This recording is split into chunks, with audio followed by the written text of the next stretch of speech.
반갑습니다. 7월 첫날 하나님께서 오늘 우리에게 주신 말씀은 시편 1편 1절에서 6절까지입니다. 복 있는 사람은 악인의 꾀를 따르지 아니하며 죄인의 길에 서지 아니하며 오만한 자의 자리에 앉지 아니하며 오로지 주님의 율법을 즐거워하며 밤낮으로 율법을 묵상하는 사람이다. 그는 시냇가에 심은 나무가 철 따라 열매를 맺으며 그 잎이 시들지 아니함 같으니 하는 일마다 잘 될 것이다. 그러나 악인은 그렇지 않으니 한낮 바람에 흩날리는 쭉정이와 같다.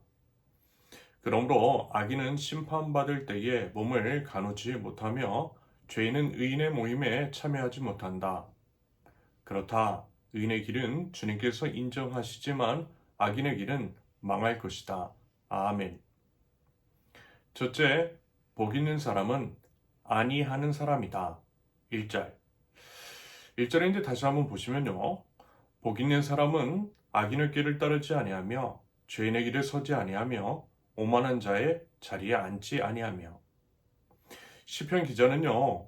복 있는 사람을 이야기를 할 때 가장 먼저 복 있는 사람은 무엇을 하지 않는지에 대해서 언급합니다. 이것이 참 흥미롭죠? 결국 이제 복이라고 하는 것은 무언가를 많이 가진 데에서 오는 것이 아니라 어떤 것에서부터 멀어지는 데서 시작된다라고 하는 의미일 것 같다는 생각이 듭니다. 그러면서 이제 세 가지 표현을 한번 주목해 보세요.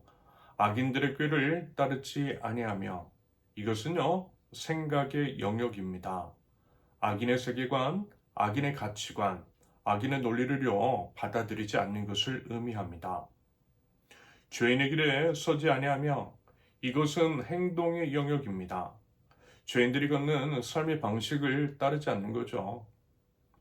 오만한 자의 자리에 앉지 아니하며, 이것은 관계와 정체성의 영역입니다. 하나님을 비웃고 조롱하는 자들의 무리에 속하지 않는 것, 그들과 이제 관계를 맺지 않는 것, 그런 걸 의미하는 거예요. 그러면서 이제 주목해야 할 것은 이와 같은 세 가지 표현이 점점 깊어지고 있는 순서를 따르도록 하는 거죠.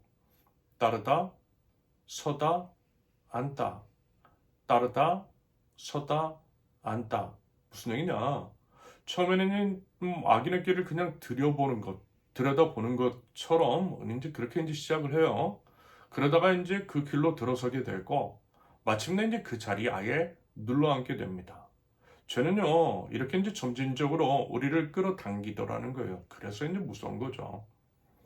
여러분, 복 있는 사람은요, 이와 같은 내리막길에 첫 발을 내딛지 않는 데에서 시작됩니다. 그러므로 여러분 매일 아침 일어나서요, 가장 먼저 우리 하나님 앞에 나와서 하루를 시작하면서요, 이와 같은 것들을 의식하며 사는 것, 그것이요, 복의 출발점일 것 같아요. 말씀과 기도로 하나님 앞에 나아가는 것을 통해 하루를, 그리고 이제 모든 것들을 열자라는 것입니다. 둘째, 복 있는 사람은 말씀을 즐거워하는 사람이다. 2절. 2절 보시면요. 오로지 주님의 율법을 즐거워하며 밤낮으로 율법을 묵상하는 사람이다. 예를 들어 이제 1절이 복 있는 사람의 부정적 특징이었다라고 한다면 2절은요, 긍정적 특징을 말하고 있는 것 같아요. 복이 있는 사람은 단순히 이제 악을 피하는 것으로만 끝나지 않는다라는 거죠. 오히려 그 빈자리를 어떻게 해요? 하나님의 말씀으로 채워놓습니다. 그러면서 2절의 핵심 단어는 즐거워하며입니다.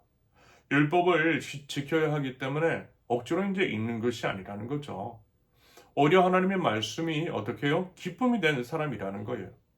두려움이 아니라 의무감이 아닌 사랑과 기쁨으로 말씀 앞에 서는 사람이 바로 복 있는 사람이라는 것입니다. 그리고 이제 그 즐거움이 밤낮으로 묵상하는 것으로 이어져요. 참고로 묵상은요, 히브리어로 하가라고 하는데요. 이것은 이제 되새김질하는 동물처럼 말씀을 마음속에서 계속해서 굴리고 씹는 것을 의미합니다. 말씀이 좋아서 그렇게 이제 되새김질하는 것이겠죠. 하루 종일 밤에 잠자리에 들어서도 아침에 일어나서도 말씀이 마음에 마치 이제 배경음악처럼 BGM처럼 흐르는 삶, 그것이 바로 복 있는 자의 삶인 줄로 믿습니다. 여러분 어쩌면 지금 이 자리에 나온 것이 바로 이와 같은 것 때문이 아닐까라는 생각도 들어요. 말씀을 즐거워하는 거죠. 여러분 그렇지 않습니까?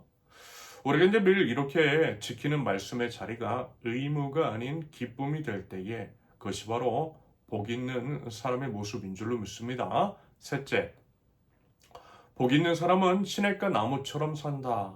3절에서 6절까지. 3절을 보시면요. 시냇가에 심긴 나무, 이 나무는요, 가뭄이 와도 시들지가 않아요. 왜냐하면 뿌리가 물에 닿아 있기 때문입니다.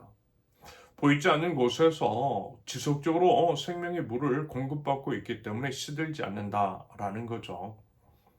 그리고 이제 복 있는 사람이 바로 이 나무와 같다라는 거예요. 세상에 바람이 불어도 어려움이 와도 흔들리지 않는 것은 겉으로 강해서가 아닙니다. 뿌리가 하나님의 말씀, 하나님의 생명이 깊이 박혀 있기 때문인 것이겠죠.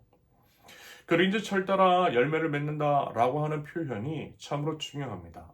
여러분, 모든 계절에 열매를 맺는 것이 아니죠. 각각의 때에 맞는 열매를 맺게 됩니다. 그러므로 여러분 지금 당장 눈에 보이는 결과가 없다 할지라도 낙담할 필요 없어요. 하나님 앞에서 신실하게 사는 삶은 반드시 때가 되면 열매를 맺을 줄로 믿습니다. 여러분 그 믿음 갖자라는 거죠. 반면에 악인들은 바람에 흩날리는 쭉정이와 같다라고 합니다. 쭉정이는요. 겉보기에는 곡식과 같이 있지만 알맹이가 없어요. 그래서 이제 타작 마당에서 바람이 불면 사라지죠. 마찬가지로 하나님의 심판 앞에서 뿌리가 없는 삶은 흔적도 없이 사라지더라는 것입니다. 그러면서 이제 본문 6절의 결론이 이 모든 것들을 요약합니다. 의인들의 앞길은 주님께서 인정하여 주시지만 악인들의 앞길은 막혀서 없어질 것이라는 거죠.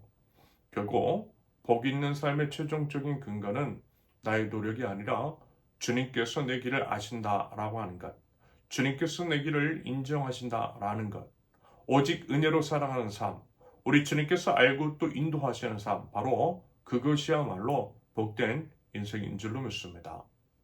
부디 악에서 멀어지고 말씀을 즐거워하며 시냇가 나무처럼 하나님 안에 깊이 뿌리내린 복된 하루를 살아가는 복 있는 사람, 저와 여러분들 모두 되실 수 있기를 예수님의 이름으로 축원합니다. 함께 기도합니다. 아버지 하나님, 저희들 악인의 길을 따르지 않고 죄인의 길을 서지 않으며 오만한 자의 자리에 앉지 않도록 주님 인도하여 주옵소서. 세상의 논리가 혹 그럴듯하게 보인다 할지라도 죄의 유혹에 빠지지 않을 수 있도록 주님 제 발걸음을 붙들어 주옵소서. 주님께서 이제 저희 앞길을 알고 계심을 믿습니다. 보이지 않아도 더디게 느껴져도 우리 주님께서 인정하시는 길을 걸어갈 수 있도록 은혜로 하루를 채워주시며 오직 하나님의 말씀을 즐거워하며 살아갈 줄 아는 복된 인생이 될 수 있도록 주님 인도하여 주옵소서. 예수님의 이름으로 기도합니다. 아멘. 하나님께서 오늘 우리에게 주신 말씀과 각자의 기도 제목을 놓고 우리 잠시 기도합니다.